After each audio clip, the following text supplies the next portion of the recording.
Topic लेकर आया है और टॉपिक का नाम है फ्रस्ट्रेशन। फ्रस्ट्रेशन मतलब होता है कुंठा या निराशा। लोग कहता नहीं है कि इसके अंदर फ्रस्ट्रेशन भरा हुआ है, मतलब व्यक्ति कुंठित है, कहीं ना कहीं व्यक्ति के जो है अंदर निराशा है, तो यही फ्रस्ट्रेशन होता है। फ्रस्ट्रेशन में 3 तरह से क्वेश्चन पूछते हैं।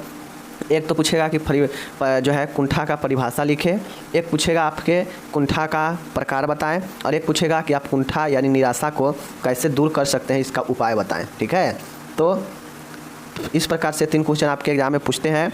चलिए हम यहाँ पे देखते हैं। सबसे पहले देखिए फ्रस्ट्रेशन होता क्या है। मेरे डियर, फ्रस्ट्रेशन जो होता है, कुंठा का अर्थ है मीनिंग ऑफ फ्रस्ट्रेशन। पहले फ्रस्ट्रेशन को समझिए कि फ्रस्ट्रेशन होता क्या है। कुंठा शब्द की उत्पत्ति लैटिन भाषा के शब्द फ्रस्ट्रा से हुई है। ठीक है, जिस प्रकार से आप लोग जानते हैं कि साइकोलॉजी में जो बहुत सारा टर्म है वह जो है खुद जो है बना हुआ नहीं है। ठीक है, वो कहीं ना कहीं से लिया गया है। तो इसी प्रकार से जो फ्रस्ट्रेशन है, तो ये फ्रस्ट्रेशन में जो सबसे पहला फ्रस्ट्रा है, यह फ्रस्ट्रा जो है यह लैटिन भाषा से फ्रस्ट्रा से बना है। ठीक है, इतना याद रखिएगा। इसका अर्थ है लक्ष्य के मार्ग में बाधा आना। एक लाइन में कहा जाए तो फ्रस्ट्रेशन का मतलब होता है कि आप कोई भी लक्ष्य हो, कोई भी काम हो, आप जिसको तय किए हैं करने के लिए, उससे काम के बीच में या आपके लक्ष्य के बीच में कोई बाधा आ जाता है, जिसके कारण आपके लक्ष्य या कोई काम जो है होने में बाधा उत्पन्न हो जाता है, असफल हो जाता है, जिसके फलस्वरूप व्यक्ति में एक कुंठा उत्पन्न होता है। कुंठा मीन्स कहा जाए तो निराशा उत्पन्न होता है, और इसी को हम लोग फ्रस्ट्रेशन, कुंठा या निराशा कहते हैं। ठीक है, चलिए आज के समय में व्यक्ति को दैनिक, देखिए यहाँ पे ये तो समझ गया कि इसका अर्थ है लक्ष्य के मार्ग में बाधा आना, ये समझ गए। आज के समय में व्यक्ति को दैनिक जीवन यापन में अनेक कठिनाइयों का सामना करना पड़ता है। बिल्कुल सही बातें हैं। आज के समय में कोई भी ऐसा व्यक्ति नहीं है जो एकदम इजी वे में अपने लाइफ को चलाता हो या अपनी इजी वे में अपनी लाइफ को आगे बढ़ाता हो। सबके जीवन में अनेकों कठिनाई आता ही आता है। ठीक है, उसका सामना करना ही पड़ता है। साथ ही उसे अपने वातावरण के साथ समायोजन करते समय कभी कभी विशेष समस्या आ जाती है। ठीक है, जिनका वह समाधान नहीं कर पाता है, फलस्वरूप वह कुंठा का शिकार हो जाता है। देखिए, व्यक्ति जब कोई लक्ष्य करने जाता है, कोई काम करने जाता है या कुछ सोचता है, तो उसके सोच में या उसके काम में या उसके लक्ष्य में कोई ना कोई ऐसा सिचुएशन आता है जहाँ पे उसको जो है वो काम में जो है उसमें समस्या उत्पन्न होने लगता है। उसके लक्ष्य के प्राप्ति में या उस सोच में, जो सोच को थिंकिंग कर रहा है, उस सोच में समस्या उत्पन्न होने लगता है, या फिर व्यक्ति का कोई भी काम जो है पूरा नहीं हो पाता है, बीच में ही अटक जाता है। तो इसके फलस्वरूप जो है वह व्यक्ति क्या होता है, कुंठित हो जाता है और उसको निराशा जो है हाथ लगता है। और यही जो है आपका कुंठा का अर्थ होता है। रियल तौर पर जाना जाए, रियल तौर पे यही जानते हैं कि आज के समय में व्यक्ति के अनेकों कठिनाइयों का सामना करना पड़ता है। अब इन कठिनाइयों को सामना करना पड़ता है तब जब हम अपने कामों के साथ जो है सामंजस्य नहीं बैठा पाते हैं, एडजस्टमेंट नहीं बना पाते हैं, तो व्यक्ति के अंदर एक विशेष प्रकार की समस्या आ जाता है। और यही समस्या का जब समाधान नहीं हो पाता है तो व्यक्ति को फलस्वरूप कुंठा का शिकार हो जाता है। ठीक है, तो यही आपका कुंठा का रियल में मीनिंग हो गया। ओके, अब जो कुंठाग्रस्त व्यक्ति होता है, व्यक्ति के मन में सांवेगिक अस्थिरता आ जाती है, उसमें निराशा की भावना आ जाती है। अब जो कुंठाग्रस्त व्यक्ति, जो फ्रस्ट्रेट व्यक्ति होता है, देखते होइएगा फ्रस्ट्रेट व्यक्ति के मन में अनेकों ख्याल आएगा, जैसे उसको डर लगना, तनाव होना, डिप्रेशन होना, ये सब जो है अलग अलग जो है उसके सिचुएशन जो है व्यक्ति के मन में आने लगता है स्थिति, और वह व्यक्ति जो है अनस्टेबल बन जाता है। मीन्स उसके अंदर अस्थिरता आ जाता है, स्थिरता खत्म हो जाता है। ठीक है, वह कभी कभी अलग अलग विचार सोचेगा, अलग अलग चीज़ें कामें करने का प्रयास करेगा, जो बहुत ज़्यादा परेशान हो जाता है। तो इस प्रकार से यही कुंठाग्रस्त व्यक्ति का लक्षण होता है कि उसके अंदर बहुत ज़्यादा जो है इमोशनल इनस्टेबिलिटी आ जाता है, मतलब सांवेगिक अस्थिरता आ जाता है। ठीक है, और उससे जो है निराशा की भावना व्यक्ति के अंदर आ जाता है। ठीक है, अब मैं आपको यहाँ पे एक चीज़ बता देता हूँ। अब ये जो निराशा आप लोग देख रहे हैं ना, तो इस निराशा को समझने के लिए ये डायग्राम के मदद से आसानी से समझ सकते हैं निराशा को। जैसे देखिए, आप या हम कोई व्यक्ति है, ठीक है, जो अपने अंदर कोई क्या किया है, लक्ष्य गोल को रखा है, पाया है। ठीक है, तो यहाँ व्यक्ति है और सामने उसके लक्ष्य दिख रहा है या काम दिख रहा है, जो भी चीज़ें हो पाने के लिए वो सामने दिख रहा है। ठीक है, लेकिन होता ये है कि व्यक्ति के और उसके लक्ष्य के बीच में, लक्ष्य के प्राप्ति से पहले ही कोई ऐसा सिचुएशन, कोई ऐसा परिस्थिति जहाँ पे वह अपने वातावरण से सामंजस्य नहीं बना पाता है। और जैसे ही हम वातावरण से सामंजस्य नहीं बना पाएंगे तो हमारे अंदर समस्या उत्पन्न होने लगेगा, और जैसे ही समस्या उत्पन्न होगा तो जो है व्यक्ति क्या होगा, असफल हो जाएगा। व्यक्ति क्या होगा, लक्ष्य से दूर भागेगा, और इस कंडीशन को ही जो है क्या कहते हैं, बाधा कहते हैं। सीधा तौर पे समझिए कि व्यक्ति को उसके लक्ष्य के प्राप्ति से पहले ही बाधा उत्पन्न होना जो है क्या कहलाता है, बाधा उत्पन्न होने से व्यक्ति के अंदर निराशा होता है, जिसके फलस्वरूप व्यक्ति कुंठित हो जाता है, मतलब कुंठा उत्पन्न हो जाता है। ठीक है, तो ये समझ गए। व्यक्ति है और ये व्यक्ति को लक्ष्य पाना है, कोई भी लक्ष्य पाना है, ठीक है, लेकिन लक्ष्य पाने से पहले ही बीच में कोई ऐसे किसी भी कारण से जो बाधा उत्पन्न हो जाता है, ऑब्स्टेकल हो जाता है, और इसी बाधा उत्पन्न होने से व्यक्ति निराशा आता है, व्यक्ति को कुंठा आता है। ठीक है, चलिए, व्यक्ति फ्रस्ट्रेट होता है। अब जैसे ही व्यक्ति के अंदर बाधा आता है तो वह व्यक्ति के जो मन का अस्थिरता होता है, इनएस्टेबिलिटी होता है, उसमें डिप्रेशन का भाव आ जाता है, एंगर, व्यक्ति क्रोधित हो सकता है, व्यक्ति को चिंता लग सकता है, व्यक्ति को डर सता सकता है। तो कुंठित वाले व्यक्ति में, फ्रस्ट्रेट व्यक्ति में मुख्यतः यह 4 जो है लक्षण होते हैं, और डिप्रेशन के क्रोध होना, चिंता और डर, मुख्यतः यह 4 जो है उसके अंदर लक्षण पाए जाते हैं फ्रस्ट्रेट व्यक्ति में। ठीक है, चलिए, अब आपको समझने में कोई दिक्कत नहीं होगा। यहाँ पे मैं आपको इंग्लिश में दे दिया है, अगर आप इंग्लिश में जानना चाहते हैं तो इंग्लिश में जो है आप इसको अच्छे से क्या कर सकते हैं, पढ़ सकते हैं। अब मैंने आपको पहले ही बताया कि कुंठा का या निराशा का कारण बताइए, किन किन स्रोत से, किन किन कारणों से व्यक्ति के अंदर कुंठा आता है, कहाँ कहाँ से जो है व्यक्ति फ्रस्ट्रेट हो सकता है या निराशा हाथ लग सकता है, किन किन कारणों से। तो चलिए हम बताते हैं कि आखिर कौन कौन से कारण है जो व्यक्ति के अंदर कुंठा जो है उत्पन्न करने के लिए एक सोर्स के रूप में, स्रोत के रूप में, या इसी को कारण। देखिए, आपसे कुंठा पूछेगा, उसका कारण पूछेगा और उसका निवारण यानी उपाय पूछेगा। ये 3 प्रश्न अगर लॉन्ग में पूछेगा तो इसी प्रकार से पूछेगा। शॉर्ट में पूछेगा तो कहेगा कि कुंठा निदान करने का उपाय बताएं, कुंठा के कारण लिखे, कोई एक पूछेगा 5 नंबर में। ठीक है, तो चलिए हम अगला क्वेश्चन बताते हैं। कुंठा या निराशा के कारण या स्रोत, मतलब किन किन कारणों से कुंठा उत्पन्न होता है या व्यक्ति के अंदर निराशा आता है, या फिर किन किन स्रोतों से, किन किन सोर्सेज से व्यक्ति के अंदर कुंठा या फ्रस्ट्रेशन या फिर निराशा हाथ लगता है। ठीक है, चलिए देखते हैं। कुंठा के मुख्य कारक निम्नलिखित है। मेरे डियर, कुंठा उत्पन्न होने का निम्नलिखित कारक नीचे दिए गए हैं, बट ये समझ लीजिए कि 2 मुख्यतः कारण होते हैं। 2 मुख्यतः कारण कौन कौन से होते हैं? एक एक्सटर्नल फैक्टर्स होते हैं और एक आपके क्या होते हैं, इंटरनल फैक्टर्स होते हैं। ठीक है, एक कौन से होते हैं? एक आपके बाह्य कारक होते हैं और एक आपके इंटरनल कारक होते हैं। बस 2 ही कारक में आपको ये सारा सिमट के रह गया है, इसको ध्यान से देखिएगा। बाह्य कारक जो है या आपके बाह्य कारक मतलब एक्सटर्नल फैक्टर है, जैसे देखिए, या आपके शरीर के आंतरिक चीज़ों से रिलेटेड नहीं होगा, ये आपके आसपास या आपके बाहरी चीज़ों से होगा। ऐसा स्रोत जिससे बाहरी कारणों से व्यक्ति के अंदर कुंठा हो, फ्रस्ट्रेशन हो, तो वह बाहरी स्रोत के कारण होने वाला कुंठा होगा। जैसे बाहरी स्रोत का मतलब है कि इंडिविजुअल फैक्टर, पहला ए पॉइंट है यहाँ पे, व्यक्तिगत कारक। व्यक्तिगत कारक का मतलब होता है कि व्यक्ति में कुछ ऐसे कारण जो उसके खुद के समस्या के कारण उत्पन्न हुआ हो और जिसके अंतर्गत व्यक्ति जो है कुंठित हुआ हो या व्यक्ति को निराशा हाथ लगा हो, तो वह उसके व्यक्तिगत कारण से हुआ होगा। ठीक है, इंडिविजुअल फैक्टर। जैसे कोई व्यक्ति अंधापन है तो वो देख नहीं सकता है, कोई व्यक्ति बहरापन है, सुन नहीं सकता है, कोई लंगड़ा रहा है मतलब अच्छे से चल नहीं पाएगा जो नॉर्मल चलता है, हकला रहा है मतलब वह क्लियर नहीं बोल पाएगा। ठीक है ना, और आदि कुछ ऐसे असाध्य बीमारियां होता है जो व्यक्ति के क्षमता जिसके कारण कमी हो जाता है। ठीक है, व्यक्ति को स्वर अनियंत्रित हो जाता है। ठीक है, और इन सभी कारणों से व्यक्ति के अंदर कुंठा उत्पन्न हो जाता है।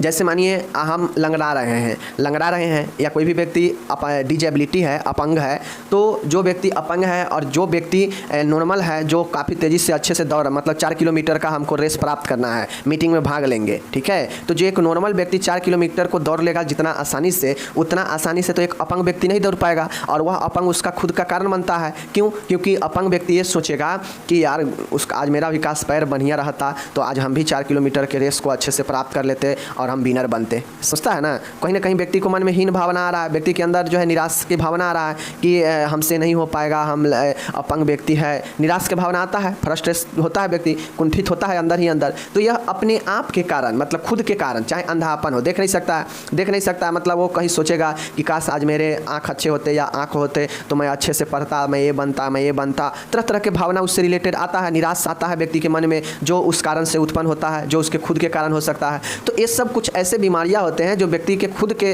ऊपर होते हैं, व्यक्तिगत तौर पे होते हैं, और वह व्यक्ति के जो है क्या करता है, कुंठित करता है, स्वयं के कारण बनता है असफल होने में। तो यही जो है आपके व्यक्तिगत कारण होंगे। तो पहला पॉइंट ये हो गया जो कि बाह्य कारण है, ये बाहरी कारण है। दूसरा है आर्थिक कारण। अब कोई व्यक्ति है, कोई व्यक्ति है वो चाहता है कि हम इंजीनियरिंग की तैयारी करें, ठीक है। कोई बच्चा है वो चाहता है कि हम इंजीनियरिंग की तैयारी करें, 18-20 साल उम्र हो गया है, अब उसके सरकारी से इंजीनियरिंग नहीं निकल रहा है, उसका मन है इंजीनियर बनने का, लेकिन उसके पास पर्याप्त धन भी नहीं है कि वह प्राइवेट से जाकर अपने सपनों को पूरा कर सकता है और इंजीनियर बन सकता है, ऐसा भी नहीं है। तो इस कारण से व्यक्ति के अंदर क्या होता है, एक कुंठा, एक व्यक्ति को निराशा लगता है कि काश आज मेरे पास भी इतना पैसे होते, इतना धन होते तो आज हम इंजीनियर बन जाते। होता है ना, सबके मन में कुछ इस तरीक़ा से आर्थिक स्थिति के भी लिए मन में चलता रहता है भावना कि यार हमारे पास इतना ये नहीं है, इतना ये नहीं है, इतना ये नहीं है, धन संपत्ति नहीं है ना, तो आज हम ये कर लेते, और इससे रिलेटेड व्यक्ति को निराशा हाथ लगता है, व्यक्ति कुंठित होता है अंदर ही अंदर। तो यह जो है उसके आर्थिक स्थिति के आर्थिक कारण होता है। तो दूसरा पॉइंट क्या हो जाएगा, आर्थिक कारण,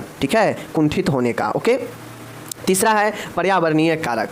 अब पर्यावरण के कारण का मतलब होता है कि कभी कभी व्यक्ति अपने पर्यावरण संबंधी जो है बाधा के कारण अपने निश्चित लक्ष्य तक नहीं पहुंच पाता है, जो कुंठा उत्पन्न करती है, जैसे बाढ़ आ जाना, सूखा होना, अकाल होना, सुनामी होना, महामारी आना आदि, जो व्यक्ति के लक्ष्य प्राप्ति में बाधा उत्पन्न करते हैं। जैसे एक किसान है, किसान अपना फसल लगाया समय पर, किसान उम्मीद करता है कि समय से बारिश हो जाएगा तो जो है हमारा फसल बेहतर होगा, लेकिन पर्यावरण ऐसा है कि बारिश हुआ ही नहीं, समय पर बारिश हुआ ही नहीं, और बारिश नहीं होगा तो खेत के फसल नष्ट हो जाएगा, खेत के फसल नष्ट हो गया, बारिश नहीं हुआ तो। अब किसान को भाई फसल उगाता है, उससे कुछ आमदनी आता है, पैसे कुछ आते हैं, घर के अनाज भोजन चलता है, तो फसल नष्ट होने से किसान को लॉस होगा, यानी उसको ना पैसा आगे मिल पाएगा और नहीं जो है उसको क्या होगा, भोजन अपना आगे चला पाएगा खुद का। तो इससे व्यक्ति के अंदर क्या होगा, निराश हाथ लगेगा कि यार मैंने इतना मेहनत से इतना खर्च करके खेती किया और आज मेरा फसल नष्ट हो गया। कहीं ना कहीं व्यक्ति के अंदर कुंठित होगा, व्यक्ति के अंदर परेशानी होगा, निराशा होगा।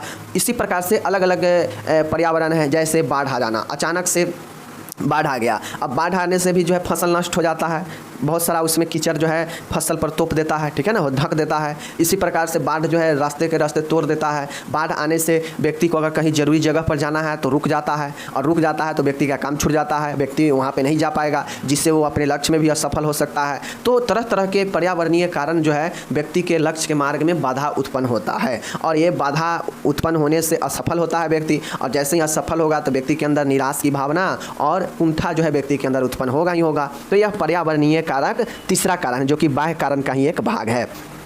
डी नंबर का है सामाजिक कारण। मेरे डियर, सामाजिक कारण का मतलब होता है, देख लीजिए यहाँ पे, कि समाज के वे कारक या नियम जो व्यक्ति के लक्ष्य के प्राप्ति में बाधा उत्पन्न करते हैं, वे भी व्यक्ति की कुंठा के सहायक होते हैं। इन सामाजिक कारकों में समाज की परंपरा, रीति रिवाज, रूढ़िवादी प्रथाएं आदि प्रमुख है। सामाजिक कारण कैसे होता है, जैसे देखते होइएगा कि सामाजिक कारण है, जैसे समाज में हमें बनाया गया है कि माता पिता सबके देख रेख से, सबके जो है संतुष्टि से अपने बच्चे को शादी ब्याह करते हैं, तो उसमें सब संतुष्ट रहता है, कोई दिक्कत नहीं होता है। लेकिन मान गए कोई लड़का या कोई लड़की है जो अपना प्रेम किया है और सोचता है कि हम शादी इसी से करें, लेकिन उसका गार्जियन नहीं कहता है कि नहीं ये शादी नहीं करना, हमारा समाज जो है इसका मान्यता नहीं देता है, हमारा समाज में हमारा क्या वजूद रहेगा, इस टाइप से होता है ना।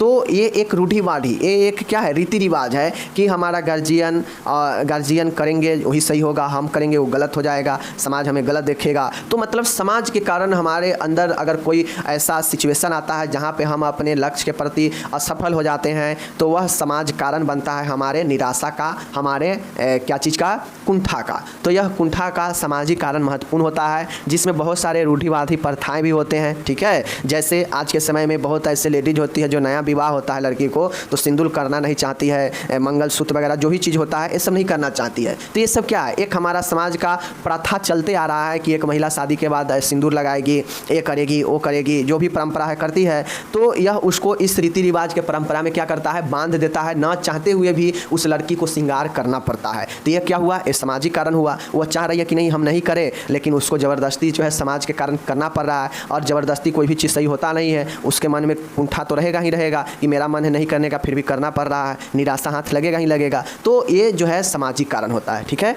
चलिए ये समझा दिए।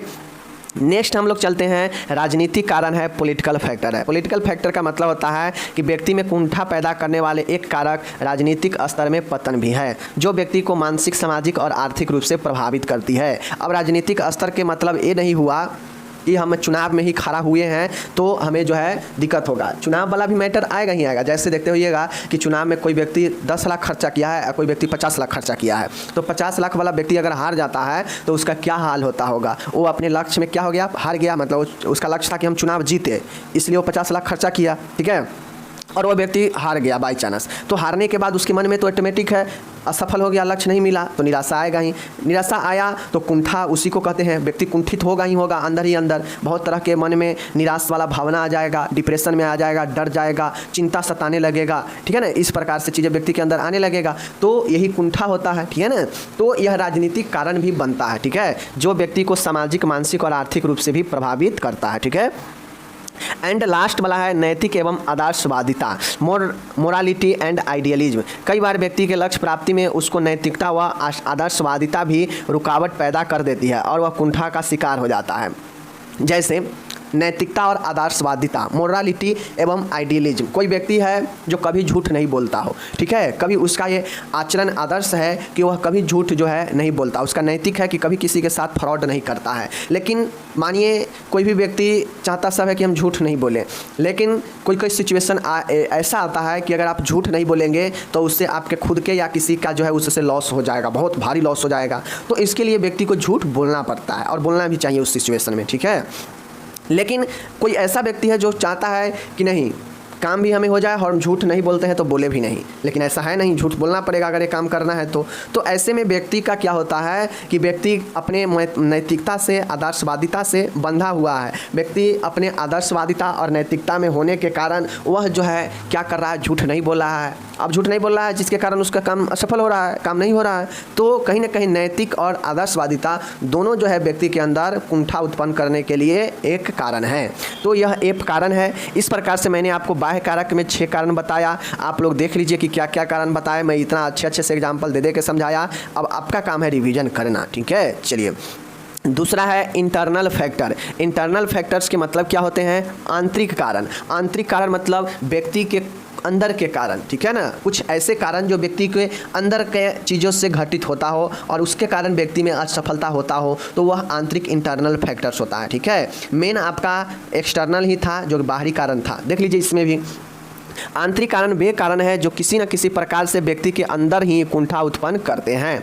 बाह्य कारण था या बाह्य स्रोत था तो वह आपके आसपास या आपके बाह्य कारणों से, बाहरी कारणों से जो है कुंठा उत्पन्न होता था या निराशा। लेकिन ये वाला जो हम देख रहे हैं इंटरनल फैक्टर, यह आंतरिक कारक है। आंतरिक कारण मतलब यह व्यक्ति के अंदर जो है कुंठा उत्पन्न करता है, ठीक है। कौन कौन है देखिए, स्ट्रेस, तनाव। व्यक्ति के अंदर जैसे ही तनाव आएगा, यह एक मानसिक सिचुएशन होता है, यह व्यक्ति के अंदर घटित होता है। तो यह तनाव आने से व्यक्ति जो है असफल हो जाता है, ठीक है। बहुत ज़्यादा स्ट्रेस में आ जाएगा, दुखी हो जाएगा, तो स्ट्रेस तनाव में आ जाएगा। तनाव में आएगा तो कहीं ना कहीं व्यक्ति का क्या होगा, कुंठा होएगा ही होएगा, निराश होएगा ही होएगा, ठीक है ना। चलिए, प्रतिस्पर्धा, कंपटीशन।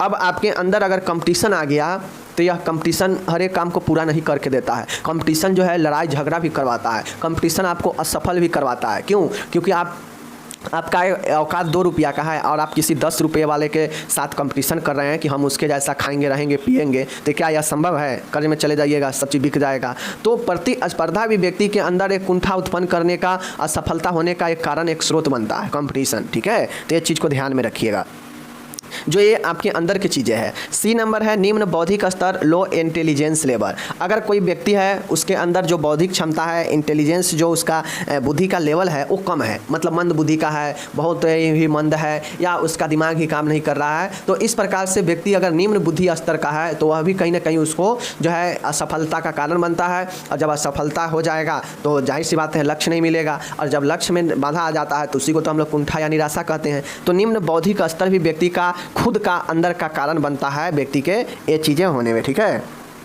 डी नंबर है क्षमता से अधिक आकांक्षा, aspiration level more than ability. आपके क्षमता से ज़्यादा आप जो है किसी भी चीज़ के अनुमान कर रहे हैं।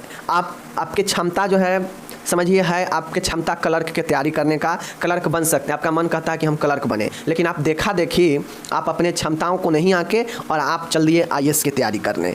तो कहीं ना कहीं आप अपने क्षमता से अधिक, जैसे 2 रुपये खर्च करने की क्षमता मेरे को, लेकिन मैंने 10 रुपये क्षमता जो है हम सोच रहे हैं बढ़ा कर 10 रुपये खर्च करें, तो क्या संभव है? 2 रुपये कमाने वाला 10 रुपये खर्च करेगा तो संभव है? तो कहीं ना कहीं आप क्षमता से अधिक आकांक्षा रख रहे हैं। हमारा क्षमता 2 रुपया का है, लेकिन हम आकांक्षा रख रहे हैं कि 10 रुपये हम अपना जो है एस्पायरेशन जो रख रहे हैं या 10 रुपये का रख रहे हैं। तो कहीं ना कहीं हमारे आकांक्षा, हमारा मन, हमारा डिजायर क्षमता से अधिक होगा, तो जाहिर सी बात है असफल होंगे और जो है कुंठा और निराशा उत्पन्न होगा। तो इस प्रकार से मुख्यतः यह 2 कारण होते हैं। एक एक्सटर्नल में 6 पॉइंट देखे हैं, और इंटरनल में तो ये 4 है, जो कि आंतरिक कारण है, जो कि आपको मैंने बता दिया। ठीक है, चलिए ये हो गया। अब यहाँ पे दोनों कारण, फैक्टर्स, सोर्स का यहाँ पे इंग्लिश दिया गया है। आप अच्छे से इंग्लिश में इसको जो है क्या कर लीजिएगा, अच्छे से एक बार पढ़ लीजिएगा, कोई बड़ी बात नहीं है। मैं आपको बहुत ही अच्छे से इसको समझा दिया हूँ, डिस्कस कर दिया हूँ।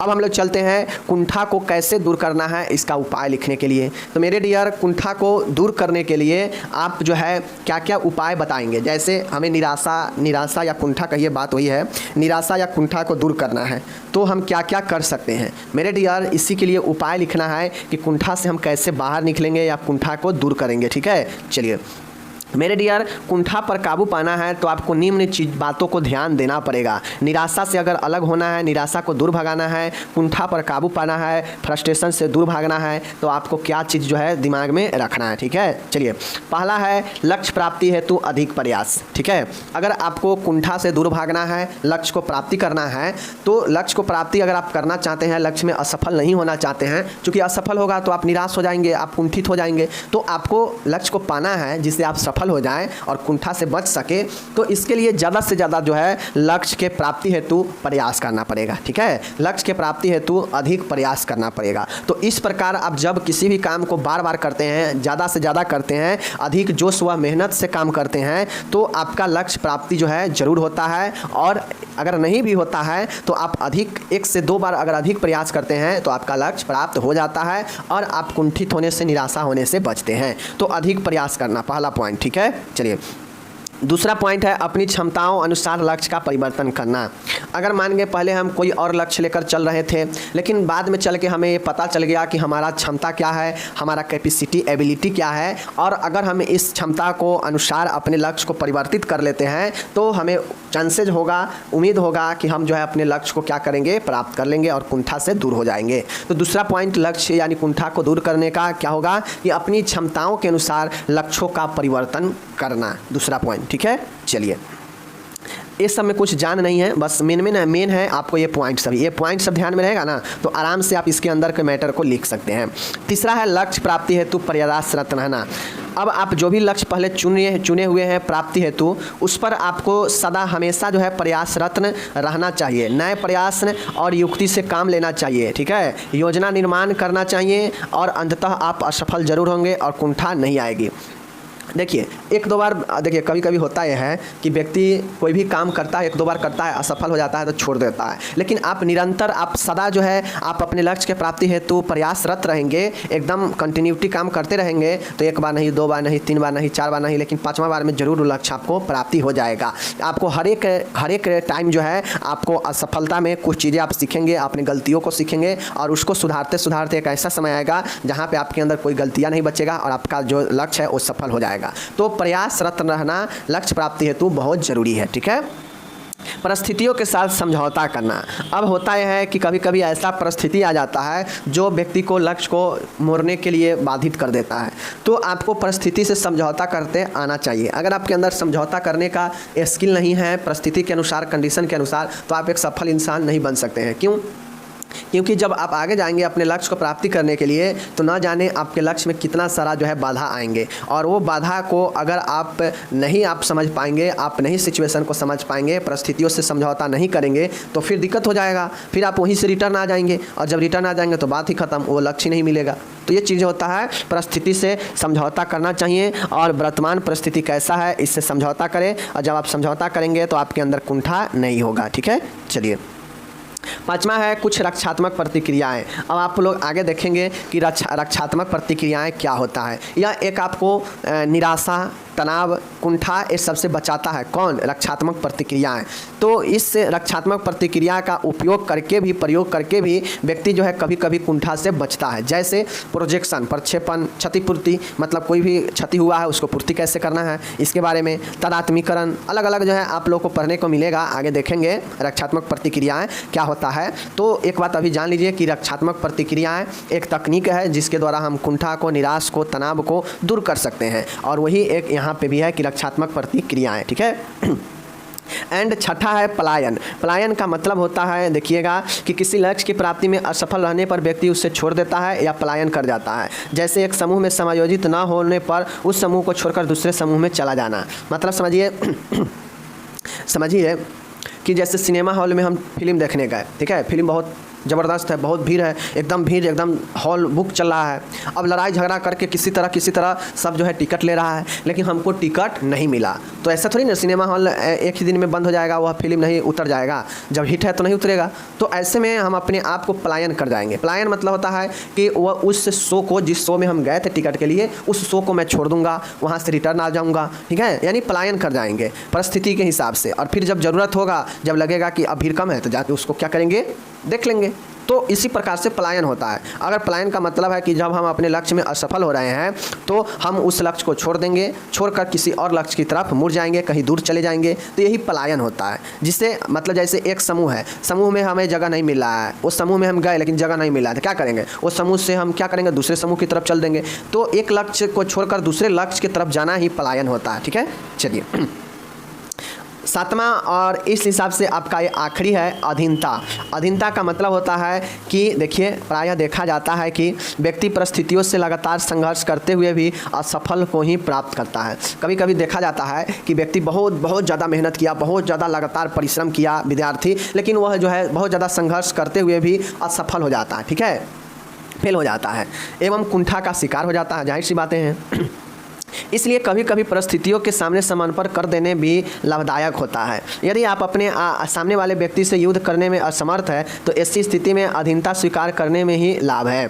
जैसे देखते होइएगा कि जो समझदार लोग होते हैं, जैसे रामायण में विभीषण क्यों बच गया, विभीषण इसीलिए बच गया क्योंकि वह राम के अधीन कर दिया, वह समर्पण कर दिया। अगर वह समर्पण नहीं करता और वह रावण की बातों में रहता, रावण के अनुसार चलता, तो आज इस दुनिया में जो भविष्य का एक अलग रूप से लोग देखते हैं, वह रूप देखने को नहीं मिलता, ठीक है। लोग मानता कि रावण का भी भाई एक भविष्य था जो कि राम जी के हाथों मारा गया, यही ना होता। लेकिन भविष्य ने क्या किया कि वो बात को समझ लिया, वो समझ गया कि ये तो साक्षात नारायण है, साक्षात भगवान है, इससे हम जीत नहीं सकते हैं, तो हम क्यों अपने भाई को साथ दे, भाई मेरा गलत है, तो हम भगवान के शरण में ही क्यों नहीं चले जाए, उनके सामने जाकर हम समर्पण ही क्यों ना कर दे। तो समर्पण कर देने से वो जानता था कि हम ये अपने लक्ष्य में प्राप्ति होंगे ही ना होंगे, राम से हम जीतेंगे ही ना जीतेंगे, तो क्यों हम जाए झूठ मूठ के लड़ने। वो बेचारा जाके अपना समर्पण कर दिया, और ये बुद्धिमानी व्यक्ति का लक्षण होता है। तभी देखते होइएगा कि उसको राजगद्दी पर भी राम जी भी बैठा दिए। राम जी भी समझ गए कि यह बुद्धिमान व्यक्ति है, तो इसको कुछ ना कुछ मिलना चाहिए, ये आकर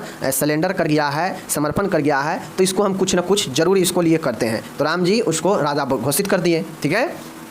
तो उसी प्रकार से आपके भी अगर लगता हो कि हमसे काम नहीं होने वाला है, छोड़ दीजिए काम को, जाने दीजिए। जब आपको लग जाता हो कि ये काम हमसे ना होने वाला है, तो उस काम को गोली मारिए, छोड़ दीजिए, वरना वो काम क्या करेंगे, वो काम के आप जो है करते रह जाएंगे। हमेशा वो आपके मन में चलता है कि नहीं होगा, तो नहीं ही होगा, आप करते रह जाइएगा लेकिन नहीं होगा। और अब जब ना होगा तो लास्ट में आप यही सोचिएगा कि इतना मेहनत किए नहीं हुआ, ये वो दिस डैट, कुंठा निराशा आने लगेगा। तो ये दिक्कत होती है, समझ रहे हैं चीज़ को। तो बेस्ट एग्जाम्पल मैं आपको दे दिया, बाकी आप लोग ये समझ लीजिए कि आप निराशा या कुंठा को इस 7 तरीके से दूर कर सकते हैं, ठीक है। और यहाँ पे इंग्लिश में दिया गया है, आप इसको इंग्लिश में बेटर तरीके से पढ़ लीजिएगा। चलिए मिलेंगे अगले वीडियो में, आप अपना ख्याल रखिए। एक क्वेश्चन बहुत बार पूछा जाता है कॉन्फ्लिक्ट के बारे में, जिसे हम लोग अंतर्द्वंद या संघर्ष के बारे में जानते हैं। देखिए होता यह है कि कॉन्फ्लिक्ट अंतर्द्वंद होता है। अब अंतर्द्वंद में के मतलब होता है कि अंतर और द्वंद, मतलब अंदर में द्वंद, मतलब द्वंद मतलब कि कंपटीशन, द्वंद मतलब कंपटीशन, मतलब दो लक्ष्यों के प्रति एक ही समय में जो द्वंद उत्पन्न होता है उसी को हम लोग जो है अंतर्द्वंद कहते हैं। समझ गए चीज़ को। मतलब जैसे एक ही समय में आपको 2 काम करना है, ठीक है, और आप फैसला नहीं कर पा रहे हैं कि हमें कौन सी काम पहले करनी चाहिए, और इसके फलस्वरूप जो आपके अंदर संघर्ष उत्पन्न होता है, जो आपके अंदर जो है कुंठा उत्पन्न होता है, उसी को हम लोग अंतर्द्वंद कहते हैं। जाहिर सी बातें हैं, दो चीज़ें हैं, एक ही समय में हमको निर्णय लेना है। अब हम निर्णय नहीं ले पा रहे हैं कि क्या सही है क्या गलत है, कौन करे कौन नहीं करे। मतलब एक ही समय में दो तरह के लक्ष्यों को आ जाना ही जो है अंतर्द्वंद कहलाता है, समझ गए। और इसके फलस्वरूप जब व्यक्ति के सामने कोई दो रास्ता होता है और व्यक्ति उस समय वो अपने कोई एक रास्ता को नहीं चुन पाता है, वह उसमें जो है परेशान होने लगता है, तो इसी चीज़ को हम लोग कॉन्फ्लिक्ट यानी अंतर्द्वंद कहते हैं। क्यों? क्योंकि दो चीज़ों के एक ही समय में होने से व्यक्ति के अंदर परेशानियाँ होने लगता है, ठीक है। चलिए इसको हम लोग समझते हैं। अंतर्द्वंद का मतलब क्या होता है, इसको समझिए। अंतर्द्वंद की शब्द की उत्पत्ति लैटिन भाषा शब्द कॉन्फ्लिक्टस से हुई है। सबसे पहले ध्यान रखिए, जो अंतर्द्वंद है, जो कॉन्फ्लिक्ट है, यह लैटिन भाषा के कॉन्फ्लिक्टस से बना है, ठीक है। इसका अर्थ होता है एक साथ टकराना। कॉन्फ्लिक्टस का मतलब ही होता है कि एक साथ टकराना। जैसे एक साथ कोई आपको बात भी टकरा सकता है, दो तरह के मन में बात उत्पन्न हो जाएगा, दोनों टकराने लगेगा, ठीक है। या इसी आप दो काम करेंगे, दो काम जो है एक साथ टकरा जाएगा, ठीक है, और आप निर्णय नहीं ले पाएंगे कि कौन करे कौन नहीं करे। दो तरीक़ा के कोई विचार भी आपके मन में उत्पन्न हो सकता है, ठीक है, जिसके फलस्वरूप आप निर्णय नहीं ले पाते हैं कि कौन सा जो है सही है कौन सा गलत है। मतलब वैसा कंडीशन जो दो चीज़ उत्पन्न होने से होता है वही कॉन्फ्लिक्ट कहता है, और यह एक ही समय में टकराता है, ठीक है। जब एक ही समय में कई अभिप्रेरक उत्पन्न होकर अपनी अपनी संतुष्टि चाहते हो तो इसी परिस्थितियों में अभिप्रेरकों के बीच द्वंद्व या संघर्ष की स्थिति उत्पन्न हो जाती है। इसी को स्थिति को अंतर्द्वंद कहते हैं। मेरे डियर, कोई व्यक्ति है, व्यक्ति के अंदर दो तरीके के भावना उत्पन्न हुआ। अब दोनों भावना, जैसे भूख और प्यास, तो भूख और प्यास है, या तो पहले आप भोजन कर लीजिएगा, या तो पहले पानी पी लीजिएगा, या तो अपने पहले प्यास मिटाइए या पहले भूख मिटाइए। कोई एक ही काम ना पहले होगा। लेकिन आप सोचते हैं कि एक हाथ हम पानी भी पिए और एक हाथ भोजन भी करें, तो क्या संभव है दोनों एक साथ, पानी और भोजन दोनों एक साथ चला जाए? ऐसा संभव नहीं होता है, ठीक है। या तो आप पानी पी के पहले प्यास बुझा लीजिए, या फिर खाना खाकर जो है आप अपना भूख मिटा लीजिए। ये अलग की चीज़ें हैं, ठीक है। लेकिन यहाँ पे कहता है कि कोई भी दो ऐसा अभिप्रेरक जो व्यक्ति को प्रेरित करता हो, जो व्यक्ति को लक्ष्य को पाने के लिए, या फिर व्यक्ति को थिंकिंग को, या कोई भी ऐसा चीज़ जो एक ही समय में दो तरीके के जो है सिचुएशन उत्पन्न करता हो, और इसी दो तरह के सिचुएशन को हम लोग, इसी स्थिति को हम लोग अंतर्द्वंद कहते हैं। समझ गए चीज़ को? चलिए, तो ये चीज़ समझ गए कॉन्फ्लिक्ट को। चलिए, अब जाहिर सी बातें हैं, हमारे मन में कोई दो थॉट उत्पन्न हुआ, दो सोच उत्पन्न हुआ। अब दोनों सोच अपना अपना जो है संतुष्टि चाहता है कि पहले हम हो जाए, पहले आपका मन कहेगा कि ये काम कर लेते हैं, फिर वो वाला सोच कहेगा कि नहीं पहले हम ये काम कर लेते हैं, फिर थोड़ा देर में कहेगा कि नहीं हमको ये काम करना चाहिए। मतलब दोनों जो विचार आपके अंदर है, या दोनों जो लक्ष्य है, चाहे दो कोई भी चीज़ है, वह दोनों अपने अपने जो है संतुष्टि, सेटिस्फाइड होना चाहता है, यानी पूरा होना चाहता है, कंप्लीट होना चाहता है, लेकिन होगा तो कोई एक ही। और इसी सिचुएशन को हम लोग अंतर्द्वंद कहते हैं। यहाँ पे इंग्लिश दिया गया है, इंग्लिश देख लीजिए। अब हमको अंतर्द्वंद के प्रकार के बारे में बताना है। मेरे डियर, प्रसिद्ध समाज के मनोवैज्ञानिक सोशल साइकोलॉजिस्ट कर्ट लेविन ने मोटिव्स के संघर्षों को निम्नलिखित भागों में बांटा। मतलब जो अंतर्द्वंद है, इस अंतर्द्वंद को प्रसिद्ध मनोवैज्ञानिक कर्ट लेविन ने अलग अलग भागों में बांटा है। बहुत ही शानदार है, इजी है, ये याद करना इजी है। आपको दो चीज़ को ध्यान में रखना है। आपके सामने आएगा, एक आएगा उपागम और एक आएगा आपके सामने परिहार। उपागम का मतलब होता है कि धनात्मक, समझिए। उपागम का मतलब होता है धनात्मक, और उपागम का मतलब होता है धनात्मक, और परिहार का मतलब होता है, एवॉइडेंस का मतलब होता है ऋणात्मक। बस यही दो चीज़ याद रखिएगा, तो जितने भी पॉइंट है आप याद कर लेंगे, ठीक है। देखिए, जैसे पहला है, अब हम लोग जानते हैं कि कॉन्फ्लिक्ट जो है दो तरह के सिचुएशन पैदा करता है, तो यहाँ भी है उपागम और उपागम संघर्ष, यानी अंतर्द्वंद। उपागम अंतर्द्वंद, अप्रोच कॉन्फ्लिक्ट। अब जिस भी व्यक्ति में दो तरीके के ये भावना उत्पन्न होता है कॉन्फ्लिक्ट, तो उसमें या तो दोनों तरीका का जो सोच होगा वो पॉजिटिव होगा, मीन्स धनात्मक होगा। चाहे कोई सोच हो, कोई लक्ष्य हो, कोई काम हो, कोई भी चीज़ हो, कोई भी सिचुएशन हो, दोनों जो सिचुएशन होगा वह धनात्मक होगा, यानी उपागम होगा। और इसी को जो है हम लोग क्या कहते हैं, उपागम उपागम संघर्ष कहते हैं। और जो चीज़ धनात्मक होता है वह व्यक्ति के लिए बढ़िया होता है, ठीक है। वह धनात्मक चीज़ें जो है क्या होता है कि पूरा हो जाता है, व्यक्ति संतुष्ट हो जाता है, वह अपने लक्ष्य को जो है प्राप्त कर लेता है। जब आपके दोनों चीज़ें समान तरह के होगा तो आपको पाना आसान होगा, ठीक है। दोनों चीज़ें जैसे एक साइड आपको रखना है, मन हो रहा है रसगुल्ला खाने का, और एक साइड मन हो रहा है आपको जलेबी खाने का। दोनों मन हो रहा है, दोनों मिठाई ही है, दोनों लगभग एक ही कैटेगरी का है, तो आप मिठाई भी खा सकते हैं और जलेबी भी खा सकते हैं। आपके लिए दोनों बेहतर ऑप्शन है। तो यह दोनों बेहतर ऑप्शन में से आपके ऊपर डिपेंड है कि आप कौन सा चूज करते हैं। तो यह पॉजिटिव चीज़ें होगा, दोनों एक ही कैटेगरी का है, तो ऐसे में यह चूज करना कि आपको कौन सा खाना चाहिए आपके लिए आसान होता है। यानी धनात्मक धनात्मक यानी उपागम उपागम जो संघर्ष होता है, इसमें दोनों जो व्यक्ति जो होता है सोचता है कि हम दोनों चीज़ें एक ही साथ प्राप्त कर ले, और उस व्यक्ति में यह विशेष संघर्ष उत्पन्न होता है जिसे उपागम उपागम संघर्ष कहता है। मतलब दो मिठाई रखा है, दोनों मिठाई व्यक्ति सोचता है कि हम दोनों मिठाई को एक ही साथ खा लेना है। तो इस प्रकार के जो चीज़ें होगा वह उपागम उपागम होगा। और इस तरह के संघर्षों का समाधान व्यक्ति आसानी से कर लेता है, क्योंकि वह दोनों में महत्वपूर्ण लक्ष्य को पहले प्राप्त कर लेता है, निश्चय कर लेने के वह दूसरे लक्ष्य को प्राप्त करने की कोशिश करता है। जैसे हमको सामने मिठाई और जलेबी रखा है, दोनों तो मिठाई है, लेकिन हम ये देखेंगे कि सबसे बेहतर इसमें कौन है, मिठाई है, तो पहले हम मिठाई को खा लेंगे, उसके बाद जलेबी को खा लेंगे। तो ऐसे में हमको ज़्यादा दिक्कत नहीं होगा। तो यह उपागम उपागम संघर्ष होता है, समझ गए, दोनों धनात्मक तरह के। दूसरा है, कहता है परिहार परिहार संघर्ष। परिहार परिहार का मतलब होता है एवॉइडेंस एवॉइडेंस कॉन्फ्लिक्ट। मतलब इसमें जो होगा, दोनों जो लक्ष्य होगा वह ऋणात्मक होगा। इसमें संघर्ष व्यक्ति के सामने दो तरह के ऋणात्मक लक्ष्य होते हैं, दो तरह के अपोजिट चीज़ें होते हैं, उससे इन दोनों लक्ष्य में से किसी एक को अस्वीकार करना ही पड़ता है। अब दो तरह के लक्ष्य है, दोनों निगेटिव है, दोनों गलत है, लेकिन इसमें से कोई एक ना एक लक्ष्य जो है व्यक्ति को जो है स्वीकार करना ही पड़ता है। भले ही गलत दोनों हैं, लेकिन कोई ना कोई एक जरूर स्वीकार करना पड़ता है, ठीक है। ऐसी परिस्थिति में उसमें परिहार परिहार संघर्ष उत्पन्न होता है। जब व्यक्ति के सामने दोनों गलत चीज़ें शामिल हो, लेकिन व्यक्ति के जो है कोई एक चीज़ प्राप्त करना ही है, और ये ज़रूरी है कि कोई ना कोई एक प्राप्त करना ही है। अब एक करे या दोनों करे, दोनों गलत ही हैं, तो व्यक्ति के लिए कम से कम एक स्वीकार करना ही पड़ता है। और इस सिचुएशन में जो है व्यक्ति के अंदर परिहार परिहार यानी ऋणात्मक ऋणात्मक वाले संघर्ष यानी कॉन्फ्लिक्ट उत्पन्न होते हैं, ठीक है।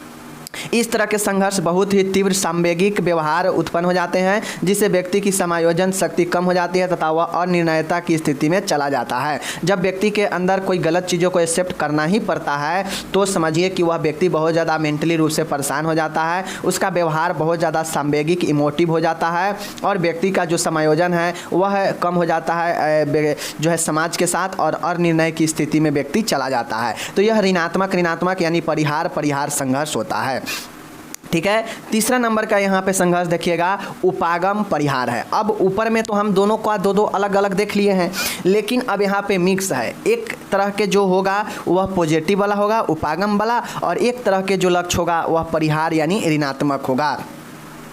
और ऐसे में व्यक्ति धनात्मक लक्ष्य को, अच्छे चीज़ को पाना चाहता है, और जो ऋणात्मक लक्ष्य होता है उसको जो है व्यक्ति उससे दूर भागना चाहता है। और इस तरह की स्थिति में व्यक्ति को उपागम उपागम परिहार होता है। जैसे एक हमके गलत रास्ता है, एक रास्ता सही है, तो हम क्या करेंगे, सही रास्ता चुनेंगे, गलत रास्ता से दूर भागेंगे। तो इस कंडीशन को हम लोग उपागम परिहार अंतर्द्वंद कहते हैं। मतलब एक पॉजिटिव और एक ऋणात्मक वाला अंतर्द्वंद होगा, ठीक है। चलिए, ये हो गया आपका। यहाँ पे मैंने आपको तीनों बता दिया। अब इसके नीचे यहाँ पे तीनों का इंग्लिश दिया गया है, आप लोग इसको इंग्लिश अच्छे से देख लीजिएगा। अब इसमें कुछ चीज़ें जो तीसरा वाला उपागम परिहार देखे है ना, उसमें कुछ यहाँ पे इसका पॉइंट दिया गया, देख लीजिए।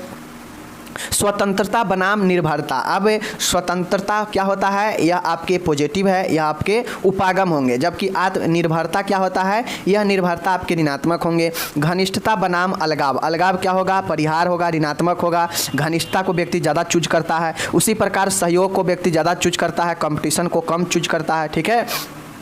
उसी प्रकार से देखिएगा, आवेग की अभिव्यक्ति और नैतिक मान। व्यक्ति मोरल स्टैंडर्ड को ज़्यादा चुनता है, जबकि इम्पल्स एक्सप्रेशन को कम चुनता है। तो इस प्रकार से व्यक्ति एक रास्ता को चुने जो उसके लिए बेहतर है, और एक रास्ता को हटाए जो उसके लिए गलत है, तो उसे हम लोग उपागम और परिहार अंतर्द्वंद कहते हैं, ठीक है। एंड लास्ट वाला है बहु उपागम परिहार समय, ठीक है। बहु उपागम परिहार संघर्ष या द्वंद्व, ठीक है। इस तरह के संघर्ष में 2 या 2 से अधिक धनात्मक या ऋणात्मक लक्ष्य होते हैं जिनकी प्राप्ति व्यक्ति एक ही समय में करना चाहता है। अब ये बहु मतलब अनेक होता है, और उपागम मतलब पॉजिटिव वाला, और परिहार मतलब निगेटिव वाला, और अंतर्द्वंद मतलब संघर्ष या अंतर्द्वंद। ठीक है, तो इस प्रकार के जो व्यक्ति के सामने लक्ष्य होता है वह 2 या 2 से अधिक लक्ष्य होता है जो धनात्मक और ऋणात्मक दोनों प्रकार के होता है, और व्यक्ति जो है एक ही समय में सबको प्राप्त करना चाहता है तो उसे जो है हम लोग बहु उपगाम परिहार संघर्ष कहते हैं। बड़ी आसान था। एक में है उपागम उकापा।